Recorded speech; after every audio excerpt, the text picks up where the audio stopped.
Radha Krishna Gopa Gopinath Shyama Kund Radha Kund Giri Govardhan Ki Jai. Vrindavan Dham Ki Jai, Mayapur Dham Ki Jai, Yamuna Mai Ki Jai, Ganga Mai Ki Jai, Bhakti Devi Ki Jai, Tulasi Maharani Ki Jai, Samaveda Bhaktivinda Ki Jai. All glories to the assembled devotees. All glories to the assembled devotees. All glories to the assembled devotees. All glories to Sri Guru and Sri Gauranga.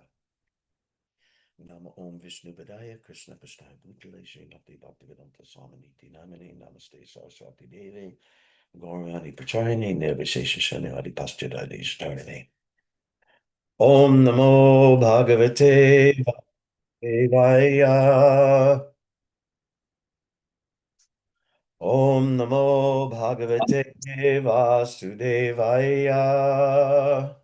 Om Namo Bhagavate Vasudevaya. Om Namo Bhagavate Vasudevaya. Om Namo Bhagavate Vasudevaya. Hare Krishna. Today we're reading from Srimad Bhagavatam, 3rd canto, The Status Quo, chapter 19, The Killing of the Demon Hiranyaksha, text 31. And actually we're sort of the actual actions of the past times are finishing with this verse, and then the rest of the verse is a very nice description of the benefits and the glories of hearing these pastimes. So, should I put up the verse or have you got that? Okay, thank you very much. 3:19:31. Maitreya Uvacha Evam Hiranyaksham Asaya Vikramam Sasadiyitva Harir Adisukaraha Jagamalokam Swam Akanditotsavam Samidita Pushkara Vishtaradibhihi Evam Hiranyaksham Asaya Vikramam Sasadayitva Harir Adisukaraha Jagamalokam Swamakanditotsavam Samidita Pushkara Vistaradibihi Evam Hiranyaksham Asaya Vikramam Sasadayitva Harir Adisukaraha Jagamalokam Swamakanditotsavam Samidita Pushkara Vistaradibihi. Everyone can chant, please.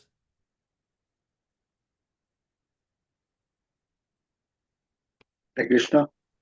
Maitreyi Uvacha Evam Hiranyaksham Asaya Vikramam Sada Daivita Hare Adishukaraha Jagamalokam Sayam Akhanditotsavam Samedha Pushkara Vistara Adhivi. Hare Krishna. Hare Krishna. Maitreya Uvacha Evam Hiranyaksham Asya Vikramam Sasadevayitva Harir Adi Shukra Jagamalokam Swam Akanditot Swam Sameditaha Pushkara Vishtara Dibihi. Hare Krishna.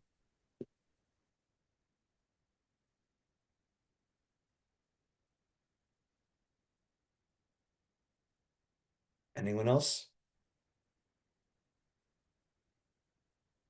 Okay, word for word translation. Maitreya Uvacha, Sri Maitreya said, Evam, thus, Hiranyaksham, Hiranyaksha, Asaya Vikramam, very powerful, Sa, the Lord, Sadayitva, after killing, Hari, the Supreme Personality of Godhead, Adisukara, the origin of the boar species. Jagama returned, Lokam to his abode, Swam own, Akandita uninterrupted, Utsavam festival, Samidita being praised, Pushkara Vishtara lotus seat by Lord Brahma, whose seat is a lotus, Adibi and the others. Translation: Sri Maitreya continued, after thus killing the most formidable demon Hiranyaksha, the Supreme Lord Hari, the origin of the boar species, returned to his own abode, where there is always an uninterrupted festival. The Lord was praised by all the demigods, headed by Brahma. Purport by His Divine Grace Srila Prabhupada. The Lord is spoken of herewith as the origin of the boar species. As stated in the Vedanta Sutra 112, the absolute truth is the origin of everything. Therefore, it is to be understood that all 8,400,000 species of bodily forms originate from the Lord, who is always Adi, or the beginning. In Bhagavad Gita, Arjuna addresses the Lord as Adyam, or the original. Similarly, in the Brahma Samhita, the Lord is addressed as Adi Purusham, the original person. Indeed, in Bhagavad Gita, the Lord himself declares, Matak sarvam pravartate, from me everything proceeds. In this situation, the Lord assumed the shape of a boar to kill the demon Hiranyaksha and pick up the earth from the Garbha ocean. Thus he became Adi Sukara, the original boar. In the material world, a boar or pig is considered most abominable. But the Adi Sukara, the Supreme Personality of Godhead, was not treated as an ordinary boar. Even Lord Brahma and the other demigods praised the Lord's form as a boar. This verse confirms the statement in Bhagavad Gita that the Lord appears as he is from his transcendental abode for the sake of killing the miscreants and saving the devotees.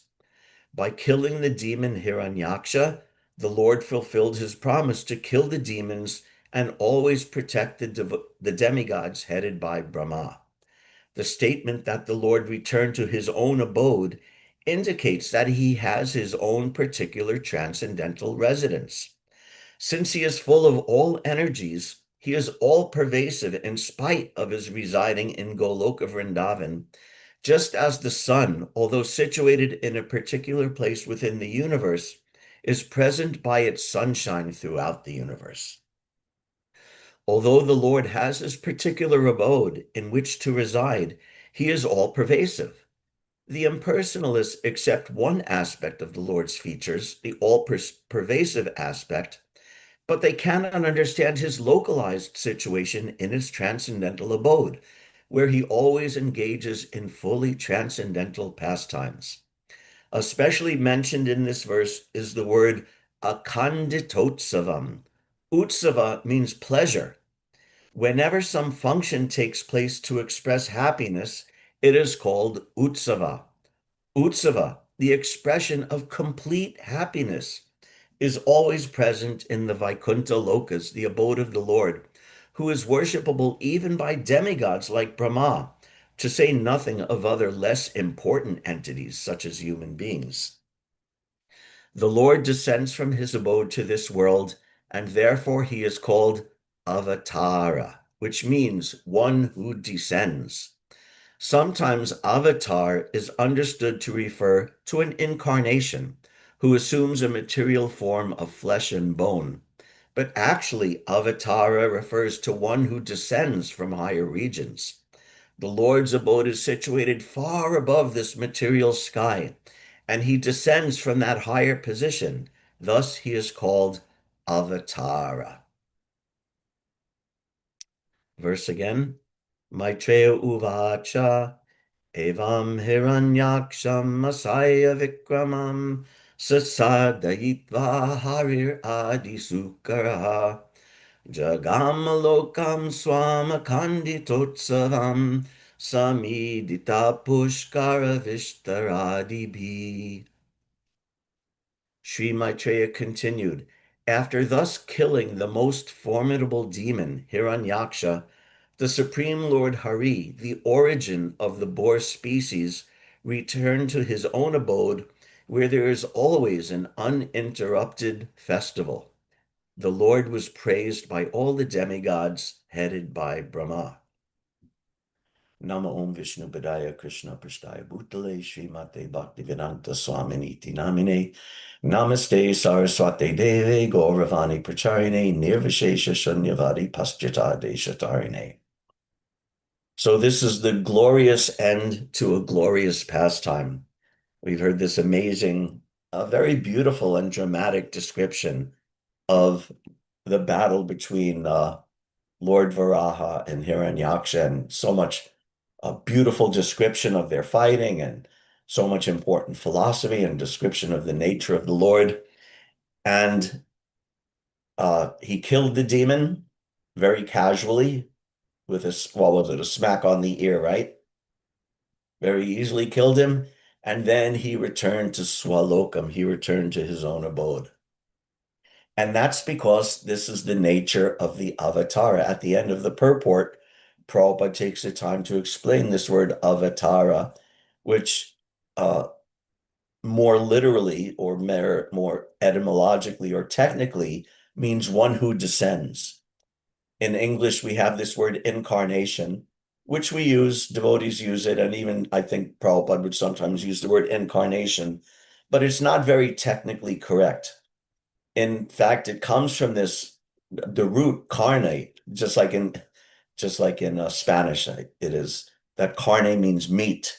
So incarnation, from the etymology means to accept a body, like this meat bag of body, this bag of flesh and bone. Prabhupada says meat and bones or flesh and bones. So this is the idea of incarnation, but that does not actually describe the Lord's avatar. He descends as he is. In his own transcendental form, he descends to this world. It's not exactly an incarnation. Unlike when we take rebirth, for us, the term reincarnation is actually quite fitting and quite accurate, that the soul, along with the subtle body after death, moves to the next life and gets literally reincarnated, a body of flesh, meat and bones and blood and veins and muscle and nerve, to all this thing. This body of meat is of carne, of meat, is literally built around us. So in that case, it's actually accurate that we become incarnated or reincarnated because it's happened gazillion times. But for the Lord, he descends of his own free will and without any touch of the material nature in his body, in his pastimes, and his existence. So because of that, returning to his own abode, also maintaining his spiritual identity, is also part of that pastime. So there's a lot of nice points in this verse, wrapping up the pastime. First, the Lord is described as Asaya Vikrama. Evam Hiranyaksham Asaya Vikramam. Prabhupada translates Asaya Vikramam. Let's see. He translates it as very powerful, but more literally, Asaya Vikramam means, we know this word Vikrama, like Trivikram, means it's Lord Vamanadev, who takes 3 steps, 1, 2, 3 steps across the universe. So he's called Vikram. He takes 3 huge steps. So Vikrama means one who takes huge steps, or one who performs huge, amazing, gigantic, powerful activities in a broader sense.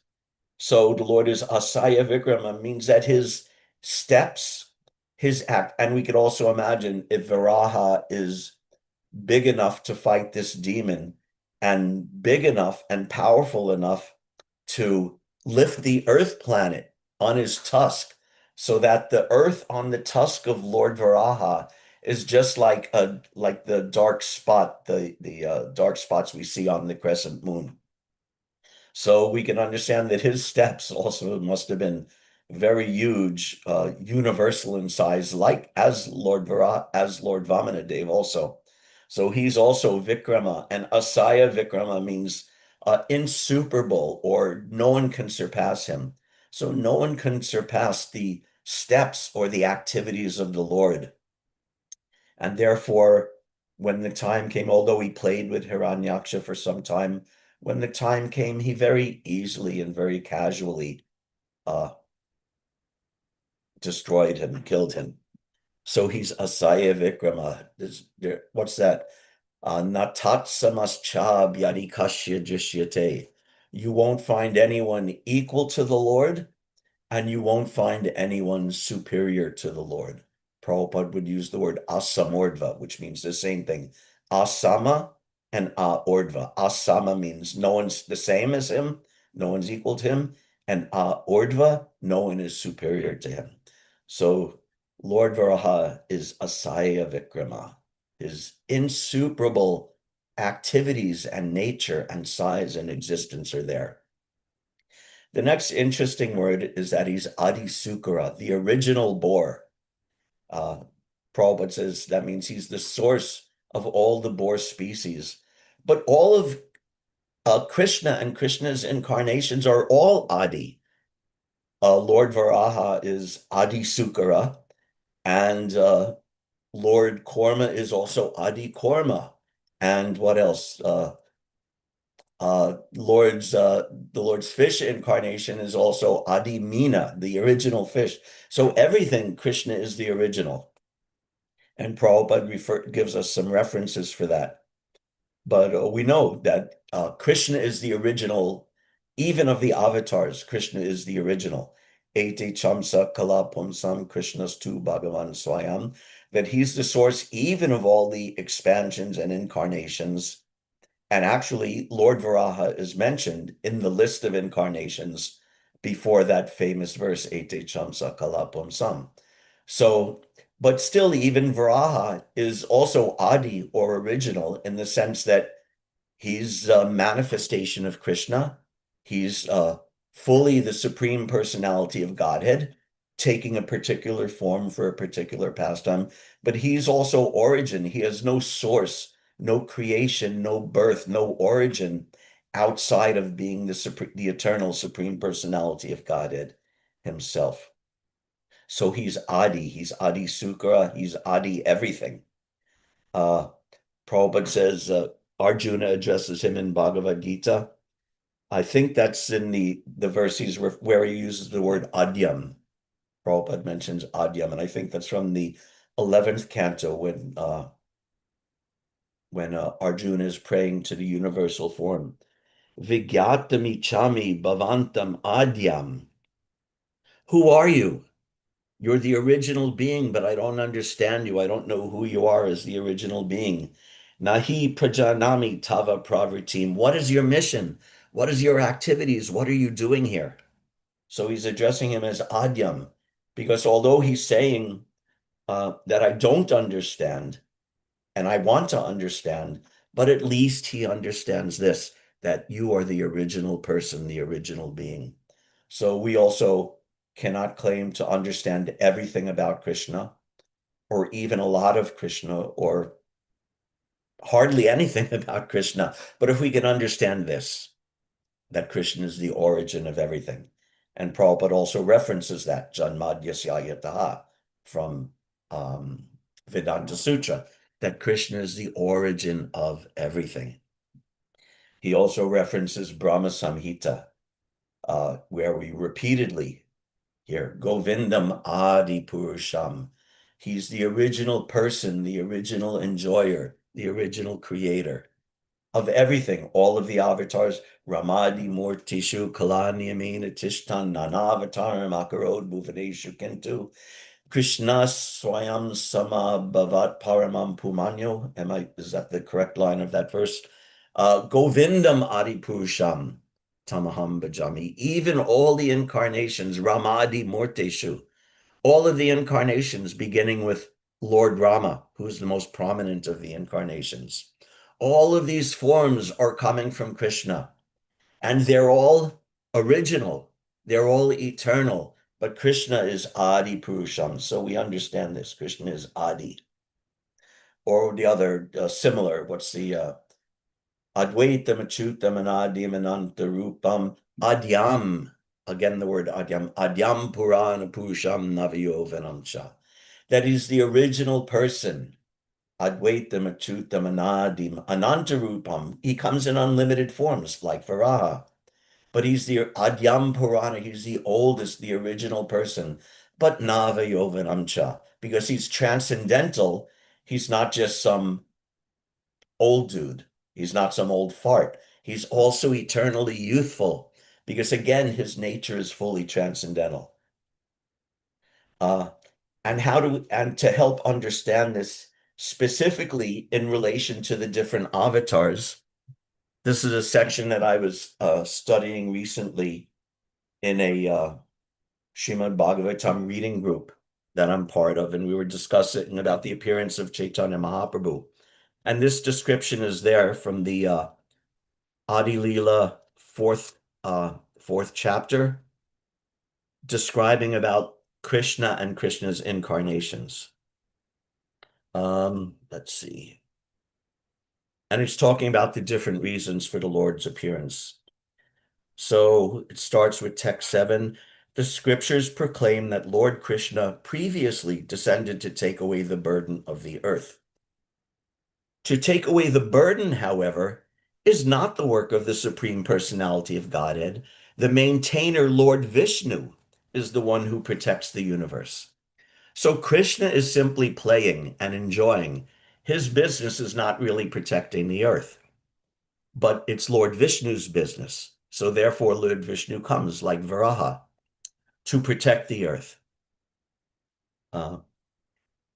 Next verse. But the time to lift the burden of the world mixed with the time for Lord Krishna's incarnation. So it was time to protect the earth at the end of Dwapara Yuga.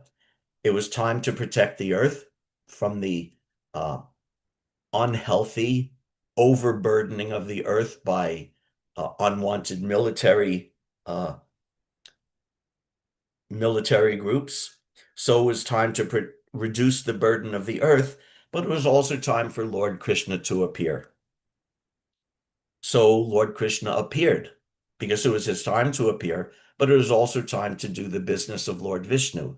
So the next verse says, when the complete Supreme Personality of Godhead, and complete Supreme Personality of Godhead means Krishna, Swayam Bhagavan Krishna, when the complete Supreme Personality of Godhead descends, all other incarnations of the Lord meet together within him.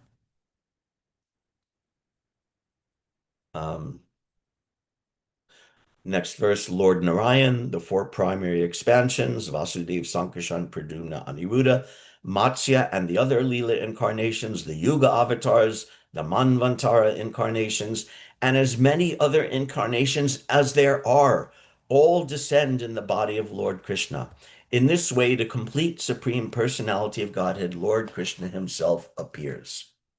So when Krishna appears, all the avatars are present within him, but those avatars are also the Supreme Personality of Godhead.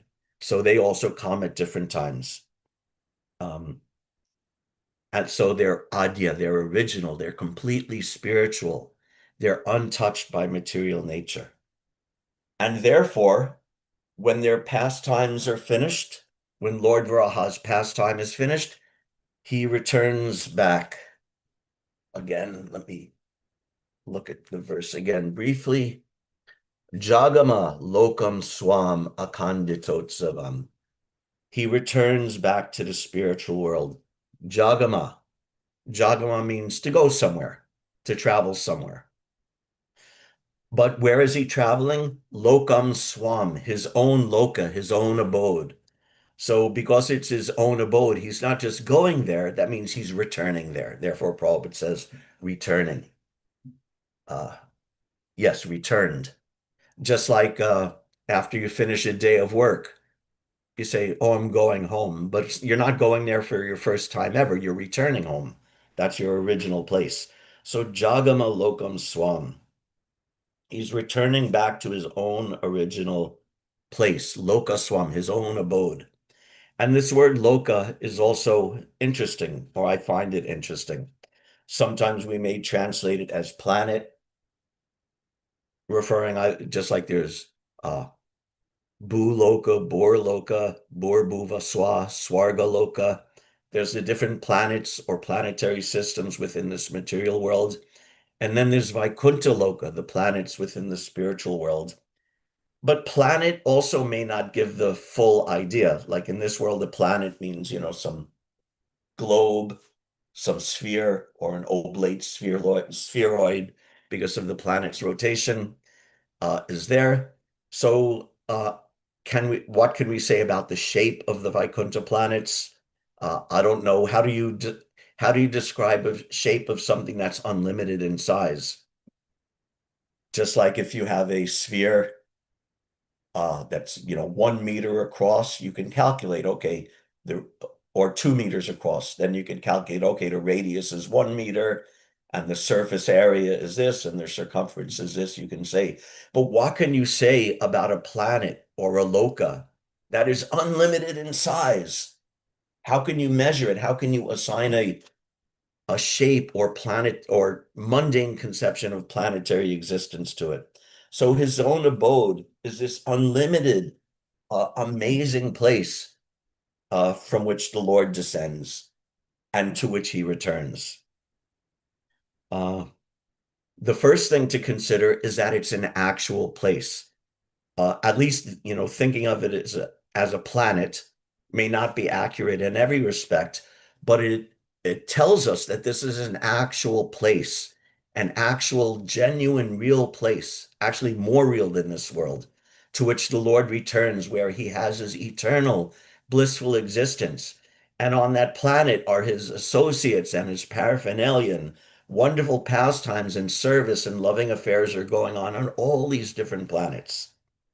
So understanding this idea of loka, of Vaikuntha loka or any loka, is important. Uh, Here, I have a quote here. It's from a mundane Indologist, but I think it's interesting and it sheds some light on understanding what this word loka means.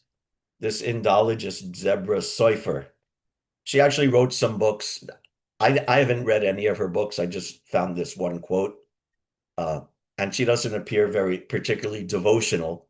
She's more or less a mundane scholar. But I think this is a good analysis. Uh, Quote, Loka in the Veda did not simply mean place or world, but had a positive valuation. It was a place or position of religious or psychological interest with a special value or function of its own. Hence, inherent in the loka concept in the earliest literature was a double aspect, that is, coexistent with spatiality was a religious or soteriological meaning, which could exist independent of a spatial notion and immaterial significance. Now, that's a little dense, but let's unpack it. She says, uh, that loka it means a place or a world, but it's more than that. It's not just it's not just geography, in other words. It has more meaning than that. That it's a space, it's a word with a special function and a special value, a special significance on its own, aside from the geography of where these different planets are. She says, inherent in the loka concept was a double aspect that is coexistent with spatiality. Spatiality means geography or where it is. It's a planet, it's in this place, it exists in this place with this size, like that. That's spatiality. And the second idea was a religious or soteriological. Soteriology is the word for the study of liberation. Uh, this is a word used in actually Christian theology, so she's adopting it here. So the word loka is not just a place, but it has religious significance and it's related to the process of liberation from this material world, uh, which could exist independent of its spatial notion. So aside from the size and placement of the planets, it has a significance devotionally of helping us bring us back to Godhead. Just like Bhagavad Gita says, Janma karma chame divyam, evam yo veti tatvata tatyam de Janma karma chame divyam, evam yo veti tatvata tatyam deham pudar janma naiti mameti sorjana. That if you understand Janma, Krishna's Janma and karma, and not the Sanskrit just says Janma and karma, his appearance and his activities, but quite often when Prabhupada was discussing this, he would say understanding Krishna's appearance, his activities, and his disappearance as well. He would include that. So that's in this verse. We need to understand the nature of Krishna's disappearance or so-called disappearance, meaning his return to the spiritual world, which is the eternal abode. So when we understand that, then we could surpass this world of reincarnation, material reincarnation into one material body, one flesh and blood body after another. So this is a higher understanding of loka, of what it means. Just like there's geography or there's descriptions in the Vedic literatures that the universe is like this. There's the empty space within the universe, and then there's different shells of different sizes. And if you go so many, I don't remember any of the numbers, so many millions or billions of yojanas, you'll reach the edge of the universe. And then 10 times thicker than that is another layer of earth and another layer of water and another layer of fire, each one 10 times bigger. So you can think, okay, those are very big numbers, but they're numbers. We can multiply that out, add those numbers up and say, okay, Vaikuntha Loka is X number of yojanas away. We could say like that. But that doesn't give us an understanding of what Vaikuntha Loka is, nor of how to get there.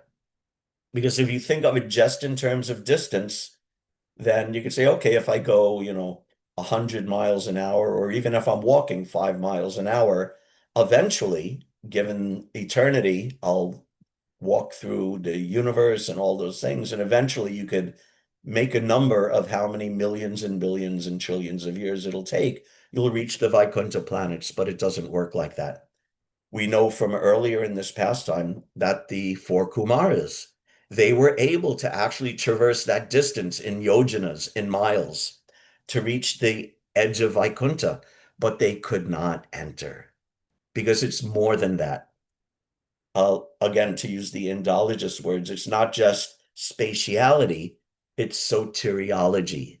It's the process of actually gaining liberation from this material world, attaining love for Krishna, and then the entrance into Vaikuntha is there. And not only there, it's easy, it's simple. You don't need to travel a gazillion miles. Or another way of saying, maybe it'd be more accurate to say that all those gazillions of miles and yojanas shrink down to nothing, that you could immediately, in a moment, faster than the speed of mind, you can be in Vaikuntha if you have the devotion. Whereas if you travel 1,000,000 miles an hour, without devotion, you can never reach Vaikuntha. So we have the geographical understanding, the spatial understanding, but we understand that this is the nature of the spiritual world, that it's so far away, we can never reach it. And yet at the same time, in the Bible, I think there's a quote that the kingdom of God is within you. So this is also true, that in your heart, in a second, in a moment, you can enter the Vaikuntha planets, you could enter Goloka Vrindavan through love and devotion to Krishna and giving up all attraction to material life. And the difference is Lord Varaha, he returned to this transcendental Vaikuntha land, but Lord Brahma, he went back to Pushkar. Pushkar literally means a lotus seat. So Lord Brahma sits on a lotus seat within this universe. Pushkar is also the name of a city in India, which is famous for Lord Brahma being worshipped there. So I'm not sure if the Bhagavatam is making a dual reference here. But the point is that Lord Brahma had to return to his own abode, and all the demigods, Adibi, and all the great demigods and sages, they returned. But where did they return to? Brahma Bhuvanal Loka, Punarartinarjuna, Mamu Petya Tukunteya, Punarjanmanda Vidyate. Even Lord Brahma, as high and as elevated he is, he didn't return to the spiritual world at that point. He returned to Brahmaloka, which all the way from Brahmaloka all the way down, all are places of misery, in which Punar Arvitan Arjuna, in which repeated birth and death, reincarnation, always constantly are taking place. And this is mentioned to distinguish the return of Lord Brahma from the Jagamaswalokam of Lord Varaha, who returned to his eternal spiritual world. I'm going to interject here one detail gathered from Prabhupada's letters, in which he says that actually the forms of the Lord in these different avatars, especially the animal avatars, do not exist in that form in the spiritual world. So this is a letter to Ekayani, which may help us understand what's going on. Prabhupada wrote, so far the avatars are concerned, there are two types. One is called Nitya and the other is called Naimitic. Nitya means eternal, and Naimitic avatars appear for some specific function in the material worlds. Nitya avatars have their eternal abodes in the spiritual sky, from which they may sometimes descend to the material worlds. But Naimitic avatars are expansions of Nitya avatars for some timely purpose. So the non-human forms of avatars do not have their planets in the spiritual sky. So Lord Varaha certainly returned to Vaikuntha, but in that return to Vaikuntha, he returned from that expansion as Varaha to his original form of Narayan in Vaikuntha. But in any case, he's still the same Supreme Personality of Godhead. But he manifests that form for particular purposes at particular places. But in any case, again, he returns to this eternal blissful spiritual world, which is his eternal abode. And what's the other nature of Vaikuntha? Very nice word, Akanditotsava. This is a very nice word. It's an eternal festival. Prabhupada says Utsava means a festival or some celebration of the greatest, topmost happiness. And Akandita means unending, unbroken. Khanda means like a piece or a slice or a segment of something. Like a little part of something is khanda. So akhandita means not a piece or a slice, but the whole thing. So it's an unending and unlimited, unbroken festival of love of God in the Vaikuntha planets, Akanditotsavam. Just like if we have an utsava in this world, like if you throw a party, you throw a birthday party, and you send out the invitations and you say, the time of the party is from 6 to 8 p.m. So that's not akandita. That's kandita. It's a slice of time. It's a segment of time. It starts at 6 o'clock. There's utsava. You may say there's some kind of festival. And then at 8 o'clock, hit the road. Festival's over. Just like in French, my wife speaks French because she's from Mauritius, and they have they have an expression there in French, bonane fini, which means New Year's finished. And the idea is, okay, in English we say party's over, right? That, okay, party's over, festival's over, bonane fini, New Year's finished, it's over, time to go home. And just like if you have a party and you have the invitation, it says parties from 6 to 8. And if 8 o'clock comes and some people stick around and not leaving, and then it's 8:30 and 9 o'clock and they're not leaving, and then the host starts getting upset. The party's supposed to end at 8. Why are you still hanging around? And you have to kick out the guests. So this is a festival, so-called festival in the material world. It has a beginning and an end. But the Akanditotsava, the festival of Vaikuntha, is unending. Why? Because the Lord is unending. The devotee is unending, and the loving relationship between the Lord and the devotee is unending. Therefore, there's an eternal, unbroken, and ever increasing festival of love in the Vaikuntha planets. And and if we don't do that, if we're only after the festival of enjoyment in this material world, then it's going to come to an end. It's going to be broken. It's lada tapakari, that this material world, there's some pleasure. We can say theoretically, okay, there's some pleasure, but it's always cut off by some suffering. The Bonana Fini, the festival always ends, the party's always over, and then you go back to your mundane life or suffering or whatever. And you hope, oh, another party would be nice, and you have another one, and then that ends. And this cycling pleasure and pleasure and suffering, pleasure and suffering goes on. And you're always grabbing after the pleasure, and you're always running away from the suffering.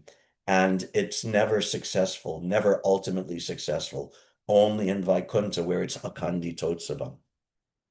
This is also described as Brahma Sokyam Twanantam. Not the ordinary material happiness, which ends, but Brahma Sokyam, spiritual happiness, Twanantam, which Anantam means eternal, having no end. This is the happiness of Vaikuntha. Nayam deho deho bhajam nirloke, kastan kaman arhati vidbujam ye. Tapo divyam putrika yena satvam, shudyet yasmad brahma sokyam twanantam.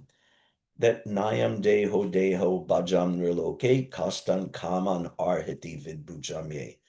That this material world, for all the embodied souls, is simply a place of suffering.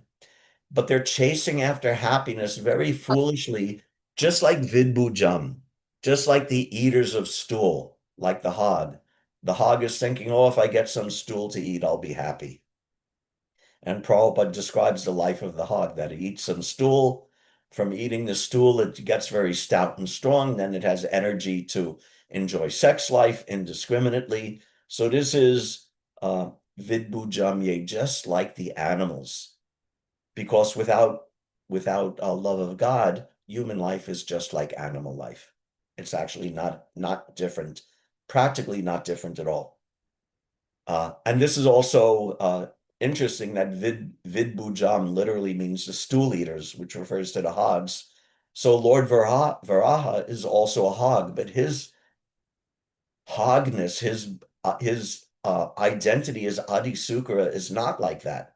He's so pure and so transcendental that his incarnation and his form is considered the embodiment of yagya.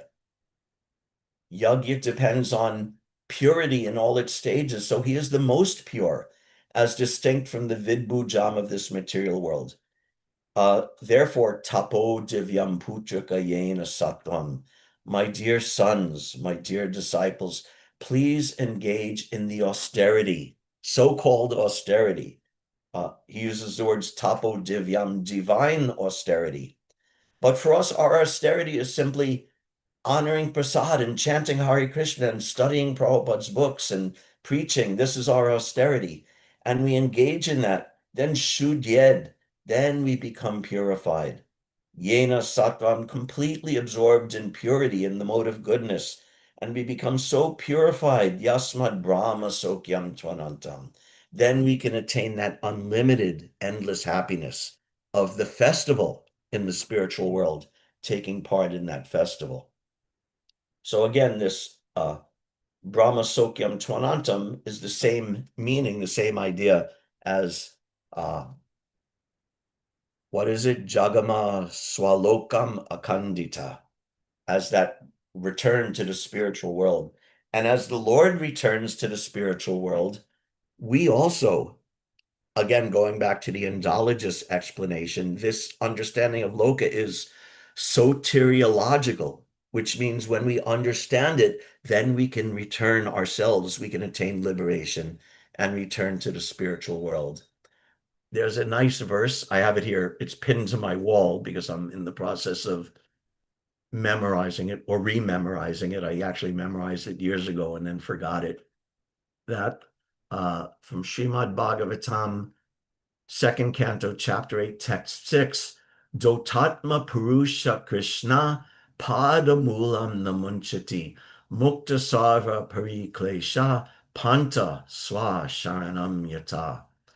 A pure devotee of the Lord, whose heart has once been cleansed by the process of devotional service, never relinquishes the lotus feet of Lord Krishna, for they fully satisfy him, as a traveler is satisfied at home after a troubled journey. So Lord Varaha's appearance in this world is not a troubled journey. It's Leela. It's his play, his pastime, his enactment of wonderful, amazing, beautiful pastimes with his devotees. And to relieve the burden of the world, and so many things are accomplished. And he's completely free and liberated throughout every step of it. But for us, like I said, he's Avatar, but we are undergoing reincarnation. So when we can give up that process of reincarnation through devotional service and also return to that same Vaikuntha that the Lord comes from, or in our cases as Gaudiya Vaishnavas aspiring to return to Goloka Vrindavan, then it's like that. We're like a traveler who's been traveling with great difficulty here, there, travel for business or travel for whatever. And traveling is very difficult. And then when you come home, oh, what a relief. You've been on the road for a long time and you're traveling here and there, and you finally get home and oh, you can relax. You're in your own home, your own space. Everything is nice, everything is peaceful there. So that feeling is uh, when we return to the uh, Swalokam Akandita, the eternal festival, the unending festival of enjoyment of the Lord in the spiritual world. Uh, let's see.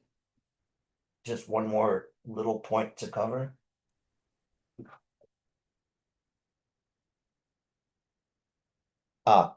So Brahma Sokyam Twanantam, or uh, Akanditotsavam, this eternal state of pleasure, of festival, of beauty, of love with the Supreme Personality of Godhead.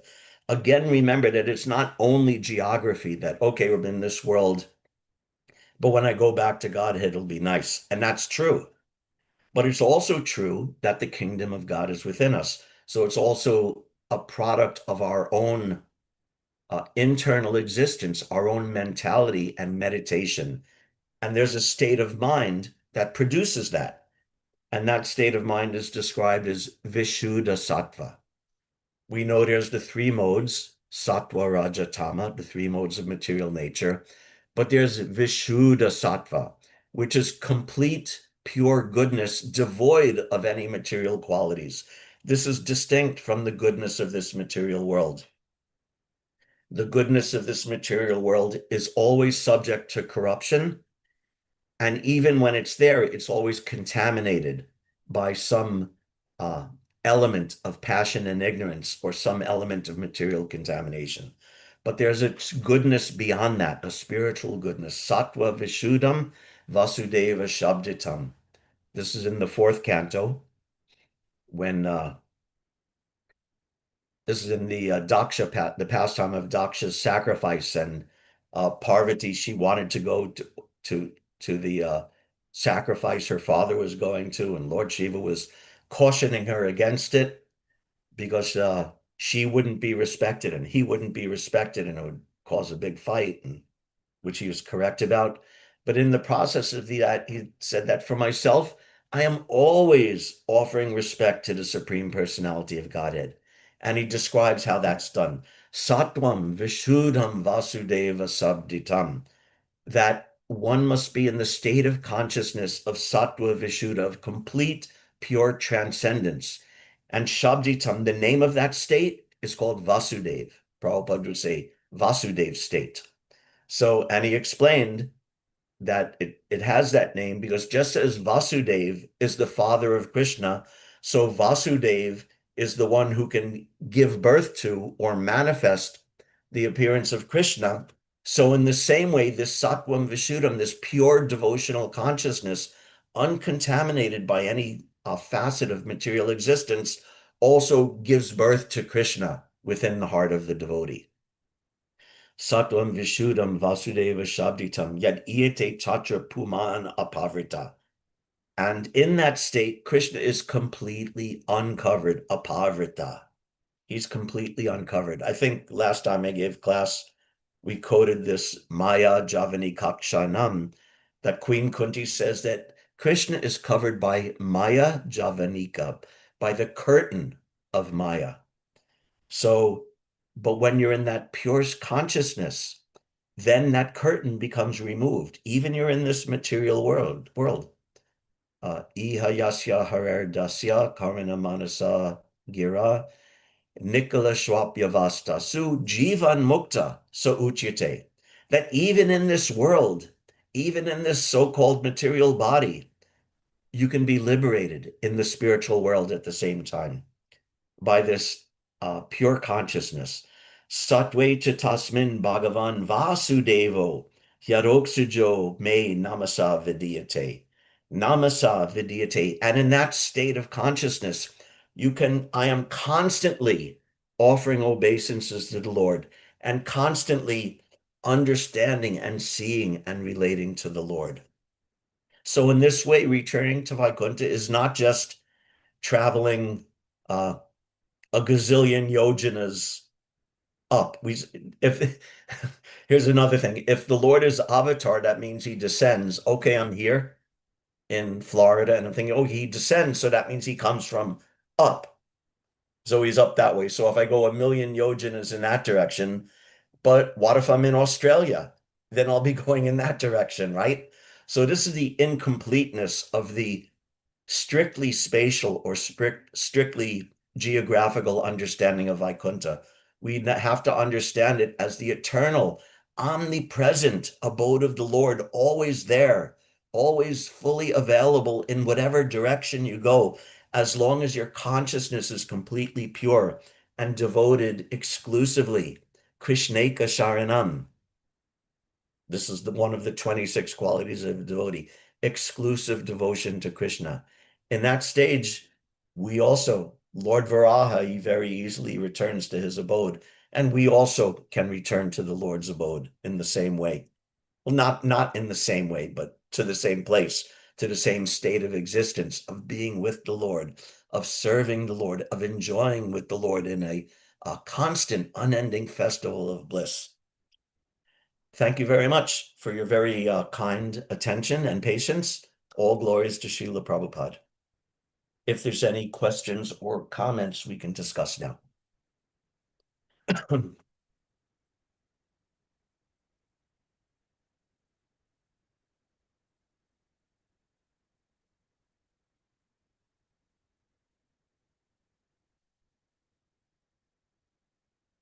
Anything, question or comment? Everything going well there in Philadelphia? The bad weather is over?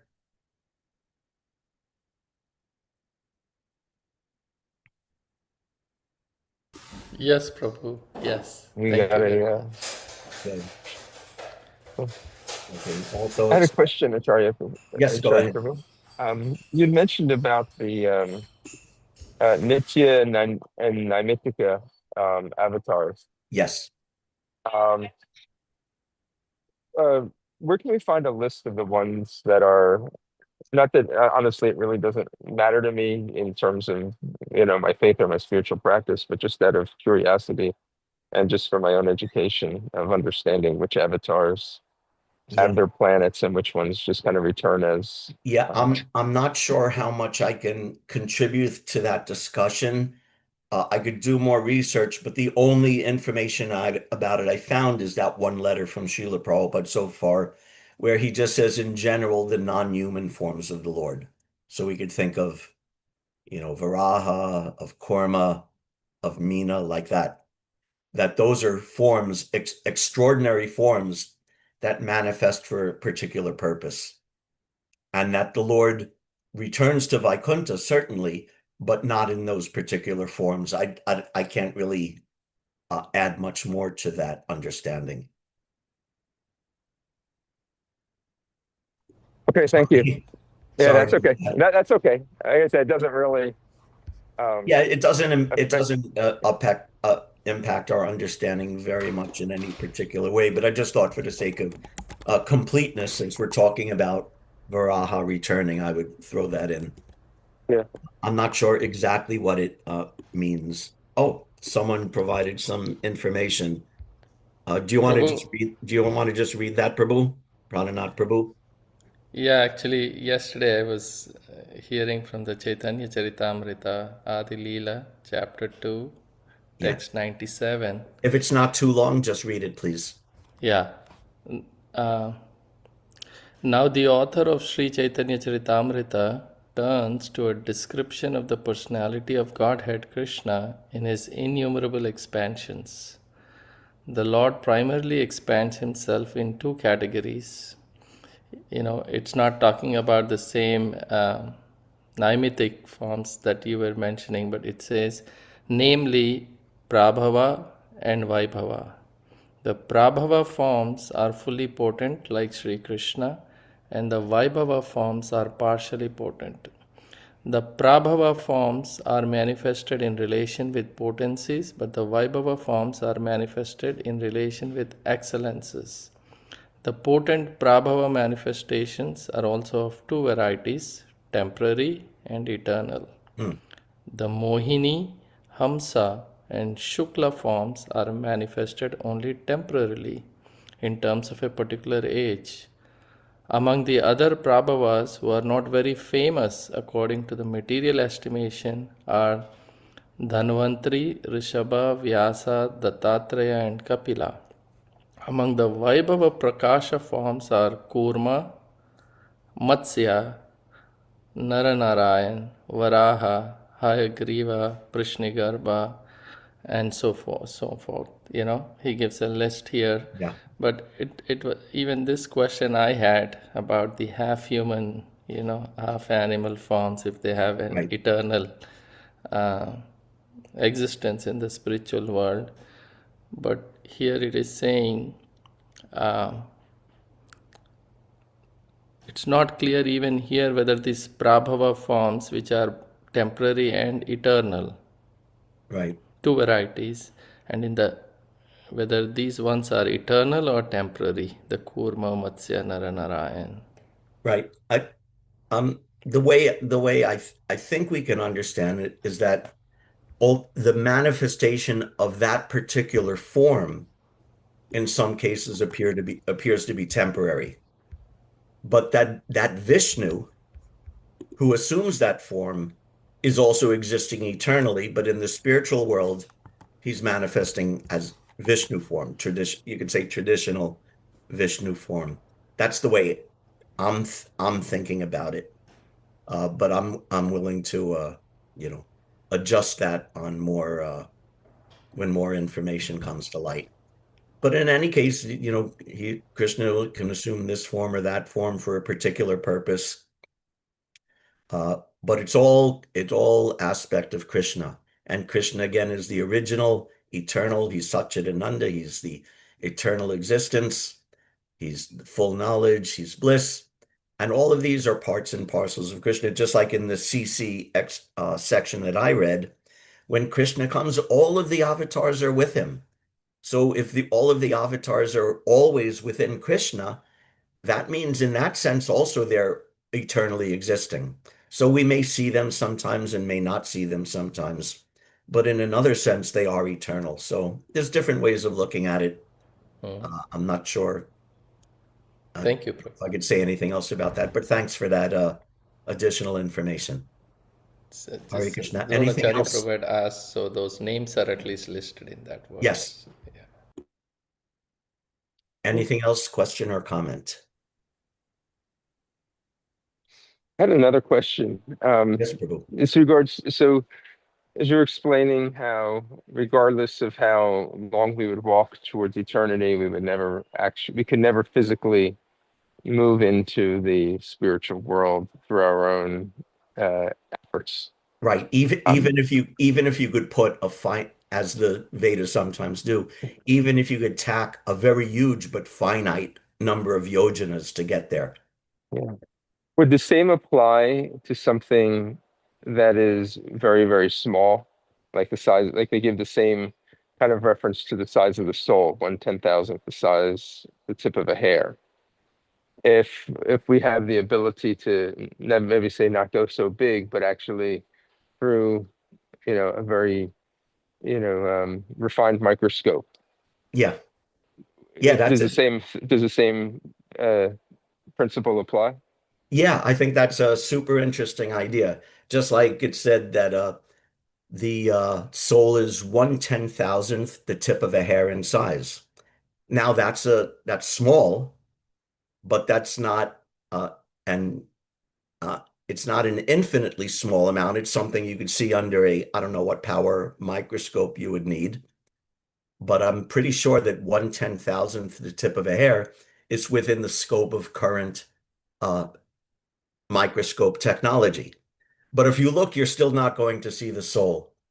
Just like if you could see, like through the Webb Space Telescope, you could see so many light years away, but you're still not going to see Vaikuntha.